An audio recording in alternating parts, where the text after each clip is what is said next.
día más, con la gracia del Señor, proseguimos el comentario del Catecismo de nuestra Madre, la Iglesia.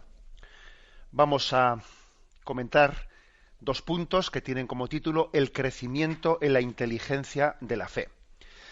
Con esto terminamos el apartado que dice la interpretación del depósito de la fe. Un apartado que trata temas que son delicados, sobre cuáles son los distintos niveles del magisterio de la Iglesia, qué se entiende por dogmas de fe, el sentido sobrenatural de la fe, etcétera. Bueno, yo tengo que hacer algunas matizaciones, porque sepáis que tengo yo también muchos censores entre los oyentes, algunos hermanos obispos que también me dicen, oye, eso que has dicho no es correcto, o algún amigo sacerdote, etcétera. Bueno, y algunas cosas tengo que rectificar, porque yo reconozco que este programa lo hago con mucho atrevimiento, pues sin tener el tiempo necesario para preparar las cosas. Muchas veces, pues eso, haciendo comentarios, bueno, pues como si los hiciese en un pequeño coloquio, ¿no? Y lógicamente, faltándole a uno el tiempo de preparación, mete uno la pata más de una vez, ¿eh? Pero yo creo que con vuestra ayuda también lo que haya que rectificar se rectifica, ¿eh? Y nos ayudamos mutuamente. Y nada, pido perdón por las faltas de precisiones que a veces pueda cometer. Vamos a ver, una falta de precisión que tuve pues en los días anteriores fue que en un momento determinado afirmé que el contenido de todo el catecismo está considerado dentro de la Iglesia como un contenido de fe infalible. Bien, obviamente eso no es correcto. Hay que decir que forma parte de la fe católica, ¿eh? O sea, es doctrina católica el conjunto del catecismo. ¿Qué ocurre? Que dentro del catecismo hay materias que sí forman parte que tienen ese carisma de la infalibilidad, ¿eh? Y hay otras materias dentro del catecismo que son afirmaciones pues mucho más secundarias, pues porque es verdad que el catecismo se mete en muchos temas, o sea, es muy amplio y también el catecismo pues llega a hacer afirmaciones pues sobre nuestra cultura actual, sobre cuestiones que no han sido formuladas por toda la tradición de la Iglesia, sino que responden más a nuestro momento, a nuestro tiempo, y difícilmente pueden ser consideradas como con ese grado de calificación de doctrinas infalibles. O sea que, por lo tanto, digamos que la calificación que le damos es de doctrina católica, y cuando decimos que una cosa no es infalible, no estamos con ello queriendo decir que sea opinable, que esto es quizás lo que nos cuesta un poco entender, ¿eh? Cuando decimos que algo es de doctrina católica, estamos hablando que forma parte de la fe de la Iglesia y, por lo tanto, tiene una autoridad en la enseñanza y, por lo tanto, requiere de nosotros un asentimiento interno, ¿eh? No únicamente un respeto externo, sino un asentimiento interno. Pero es verdad que la Iglesia pues hace esa diferencia de calificaciones, ¿no? También hay vamos a ver, otra cosa que utilicé un término, pues bueno, pues cuando hablé de las fórmulas de que la Iglesia, cuando utiliza esa fórmula de canonización pronunciada por el Santo Padre, el Papa suele hacer un acto magisterial muy especial cuando canoniza pues a un santo, afirmando que está en el cielo. Bueno, recuerdo haber utilizado la expresión de que esas fórmulas de canonización son como si fuesen un dogma de fe. Bueno, la verdad es que no es un término correcto el que utilicé, más que decir como si fuesen un dogma de fe, pues hay que decir que son fórmulas solemnes en las que la Iglesia compromete su infalibilidad, aunque no se califique como dogma de fe. Por ejemplo, tengo aquí la fórmula de canonización que utilizó el Papa Juan Pablo II cuando estuvo en Madrid, en esa canonización pues del padre Pedro Poveda, el padre José María Rubio, la Madre Maravillas, Ángela de la Cruz, Genoveva Torres. Recordaréis aquella celebración tan impresionante, y utilizó la siguiente fórmula, ¿no? Juan Pablo II: en honor a la Santísima Trinidad, para exaltación de la fe católica y crecimiento de la vida cristiana, con la autoridad de nuestro Señor Jesucristo, de los santos apóstoles Pedro y Pablo, y la nuestra, después de haber reflexionado largamente, invocando muchas veces la ayuda divina y oído el parecer de numerosos hermanos en el episcopado, declaramos y definimos a los beatos Pedro Poveda, José María Rubio, Genoveva Torres, Ángela de la Cruz y Maravillas de Jesús, y los inscribimos en el catálogo de los santos, y establecemos que en toda la Iglesia sean devotamente honrados entre los santos. Es decir, que como veis utiliza una fórmula muy solemne en la que compromete también, ¿no?, pues la infalibilidad de la Iglesia. Es decir, nosotros tenemos esa plena certeza de que aquellos que son canonizados por la Iglesia tenemos la certeza de que están compartiendo la vida eterna en el cielo. Dice, con la autoridad de nuestro Señor Jesucristo, de los santos apóstoles Pedro y Pablo, después de haber reflexionado largamente, invocado la ayuda divina, oído el parecer de numerosos hermanos en el episcopado, declaramos y definimos. Bueno, bien. Como veis, pues, la Iglesia matiza mucho, o sea, en nuestra tradición hemos matizado mucho la calificación también que damos pues, a las distintas enseñanzas de la Iglesia. Bueno, aquí hay otro tema que es el que hoy abordamos, que es un tema distinto de este que estoy tratando, pero también es un tema complementario, ¿no? El crecimiento y la inteligencia de la fe. Vamos a por ello. Dice el número 94. Gracias a la asistencia del Espíritu Santo, la inteligencia tanto de las realidades como de las palabras del depósito de la fe pueden crecer en la vida de la Iglesia. Es decir, la afirmación primera. Las cosas en las que creemos,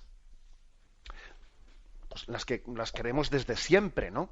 Pero es verdad que podemos ir cada vez, o sea, tenemos 2000 años de fe y hay fórmulas que expresan nuestra fe que son antiquísimas, pero puede existir todavía una comprensión más profunda de la fe, que vayamos teniendo un conocimiento más profundo. Es decir, que tenemos la suerte de que los católicos del siglo XX, del siglo XXI, tenemos una comprensión de la fe pues todavía más profunda que la que se tuvo hace 1000 años o hace 1500 años.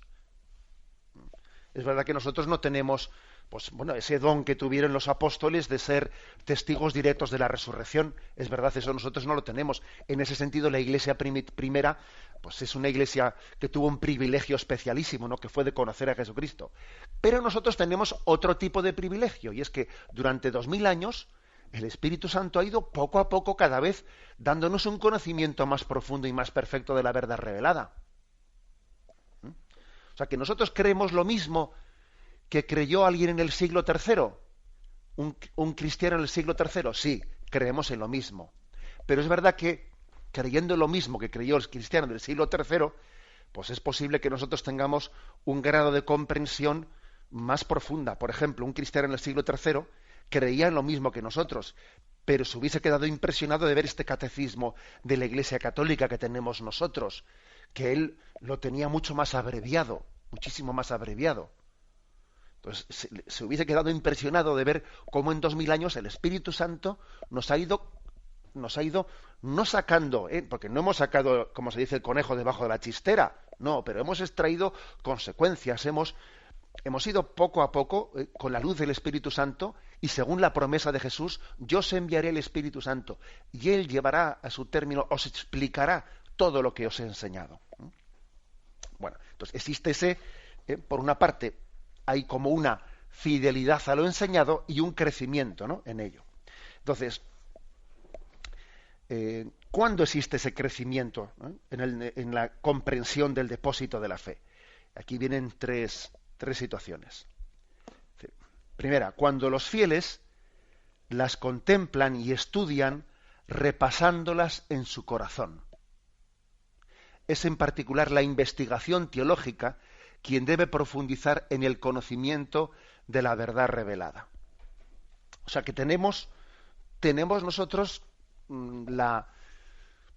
yo diría la llamada de la Iglesia y el acompañamiento de la Iglesia, no para aprender una cosa y luego ya la he aprendido, ya he aprendido el catecismo de memoria, unas preguntas, y ya lo que tenía que saber lo he sabido. No, eso es un error. El cristiano tiene que tener siempre sentir la llamada a ir creciendo en la comprensión del depósito de la fe. Entonces yo cuando tengo una determinada capacidad en mi vida, la conozco según esa capacidad, pero según voy creciendo, cada vez tengo mayor capacidad en el conocimiento de la fe. Por eso existe como una obligación en la profundización de la fe. Un cristiano no se puede quedar estancado. Más de una vez he escuchado a los oyentes de Radio María decir, yo no pensaba que, pues que en mi vida pudiese haber, ¿no?, llegado a determinados años. A mí me parecía que yo ya, no sé, me habían explicado lo que tenían que explicarme y nunca hubiese pensado que iba a avanzar en el conocimiento de la fe, como por ejemplo me permite el catecismo de la Iglesia Católica, que me permite avanzar más, ¿no? Porque yo aprendí el catecismo a un nivel y ahora se me explica a otro nivel superior. Pues bendito sea Dios. A esto se refiere aquí el catecismo, ¿eh? Los fieles contemplan, estudian, repasan en su corazón las verdades de fe y van entendiendo. Algo de esto se ve en ese episodio famoso de los discípulos de Maús. ¿Recordáis? Cuando Jesús resucitado se aparece a ellos, se hace el encontradizo, ellos no lo reconocen, y entonces empieza a explicarles cosas que ellos en teoría sabían, pero no las habían comprendido en el sentido de ver en ellas el cumplimiento de lo que Dios les había enseñado. Entonces Jesús a veces también en el seno de la Iglesia nos va dando una luz especial para comprender cosas que en teoría sabíamos, pero una cosa es saber y otra, o sea, una cosa es saber una teoría y otra cosa es comprenderla, saborearla. No es lo mismo un conocimiento externo que un conocimiento interno. El Espíritu Santo nos va haciendo pasar del conocimiento externo al conocimiento interno. Y también la investigación teológica nos lleva a profundizar en el conocimiento de la verdad revelada. Por ejemplo, a mí me llama poderosamente la atención cuando leemos las catequesis o las exégesis que hace nuestro querido Benedicto XVI. Es impresionante el conocimiento que este hombre tiene y la cultura que este hombre tiene con respecto a los santos padres, la exégesis que hace de los textos bíblicos, como por ejemplo se hace entender, pues este episodio de la entrada en Jerusalén hace referencia a un texto del Antiguo Testamento y uno, claro, comprende con mucha más exactitud lo que quiere decir la Sagrada Escritura en la medida en que se relacionan textos, etcétera, etcétera, ¿no? O sea, que eso también, por una parte, es comprendo mejor la Sagrada Escritura porque ilumina mi vida y veo que cosas que acontecen en mi vida están iluminadas desde la palabra de Dios. Y luego también no únicamente desde mi experiencia, sino veo que un texto de la Sagrada Escritura se entiende desde uno del Antiguo Testamento y la investigación teológica pues me ayuda a entenderlo mejor. Bueno, todo esto es importante, ¿eh? Y esto no quiere decir que para ser buen cristiano haya que tener la licenciatura de teología. No lo quiere decir. No quiere decir eso. Porque vamos a ver, también existe el riesgo de que la teología seque el alma. También existe eso, ¿eh? Existe el riesgo de que exista una teología soberbia, no arrodillada. La verdadera teología tiene que ser la teología arrodillada. Eso fue una palabra famosa que Juan Pablo II, en el primer viaje que hizo a España, cuando estuvo con los teólogos españoles, les dijo: la verdadera teología es la teología arrodillada. O sea, que la teología arrodillada, claro que es... Ahora, la teología un poco segura de su razonamiento y de sí misma, la teología que no me lleva a la conversión, la teología que es calentar la cabeza por calentarla, ¿no? Porque, vamos a ver, a veces uno observa ciertas disquisiciones teológicas que uno dice, pero bueno, vamos a ver, eso que este hombre está diciendo a mí me ayuda más a amar a Dios, o parece que lo que está diciendo es me enfría el corazón. Que también hay que distinguir una cosa de la otra. Bueno, pues aquí se nos remite a se nos remite a varios textos de la Gaudium et Spes, etcétera. Bueno, como son muchos, vamos a elegir un par de ellos. Dice la Gaudium et Spes número 62. Los teólogos, guardando los métodos y las exigencias de la ciencia sagrada, están invitados a buscar siempre un modo más apropiado de comunicar la doctrina a los hombres de su época. Porque una cosa es el depósito de la fe, o sea, sus verdades, y otra cosa es el modo de formularlas. conservando el mismo sentido y el mismo significado. Estas son unas palabras que pronunció Juan XXIII en la homilía de apertura del Concilio Vaticano II. Dijo él: una cosa es el depósito de la fe, o sea, sus verdades, y otra cosa es el modo de formularlas. Que podremos también buscar nuevas formas para expresarlas, pero conservando siempre el mismo sentido y significado. Porque claro, puede existir el gran error que uno dice, bueno, es que esto voy a decirlo de otra forma. Ya, pero ten cuidado, al decirlo de otra forma, ten cuidado de no cambiar el sentido primero. Eso a veces ocurre. Por eso la Iglesia tiene que discernir este aspecto con mucho. Por ejemplo, fijaros, os pongo un ejemplo concreto que siempre suele ser lo más. Nosotros para hablar del misterio eucarístico, que el misterio eucarístico tiene lugar, pues una acción del Espíritu Santo, por la que, aun conservándose las especies del pan y el vino, se produce una transformación profunda, de manera que, aunque permanezcan la apariencia del pan y el vino, aunque aparezca esa apariencia, afirmamos y confesamos que ese pan no es pan, que ese vino no es vino, sino que es el cuerpo y la sangre del Señor. Esa es nuestra fe católica. Esto es mi cuerpo, esta es mi sangre. Y hay una presencia real de Cristo en la Eucaristía, aunque sea bajo la apariencia del pan y el vino. Si uno analiza, si estudia científicamente ese pan y ese vino, obviamente pues va a tener todas las características físicas y químicas del pan y del vino. Pero nuestra fe confiesa con certeza que está Cristo en su cuerpo y su sangre realmente presente. Esto en el Concilio de Trento se formuló para contestarle a Lutero, para responder a las dudas de fe que había en aquel momento. Se le llamó la transustanciación. Transustanciación, que es un término, pues que no es fácil, es complicado, porque está cogido también de la filosofía del momento. Transustanciación quiere decir cambio de sustancia. Antes la sustancia era pan y era vino, y ahora, aunque parezca pan y vino, es el cuerpo y la sangre del Señor. Las apariencias no han cambiado, pero la sustancia sí ha cambiado.